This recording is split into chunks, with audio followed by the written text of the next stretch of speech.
many of you know, the rural farm in Edgewood, British Columbia, received their interim stay order. Now, I'm going to give you the ins and outs of what that actually means. This is a very important video because I know people are running around saying, oh my gosh, we won! We saved the birds! It saved the birds for now, potentially a few days. But before I do that, I want to point out something here.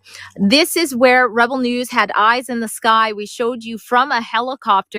You can also see, I don't know if you can, the charred areas of the hay line.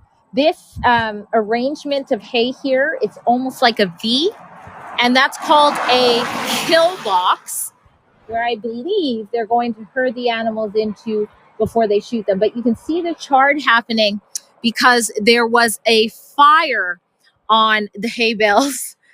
It's just, there's always something going on here. But there was a fire. We did live streams about that. We gave an update about what we know about that. The police are investigating that. The farmers are saying we had nothing to do with that. We don't believe our supporters would because they love the animals too much.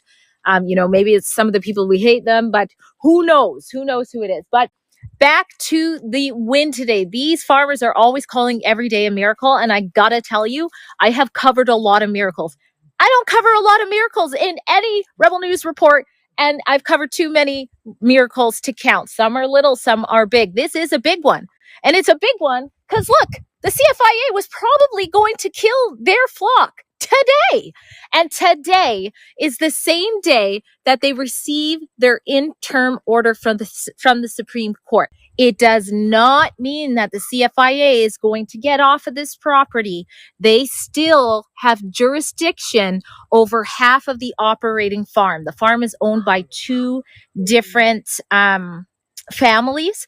And so the property where the animals are remains under the jurisdiction of the CFIA. They gave a warrant under the Health for Animals Act. They're still going to have to face off with the CFIA standing there with their animals, all of a sudden wearing hazmat suits when day one they came here walking through, breaking off the yellow things. None of them had PPE on. None of them had hazmat suits on.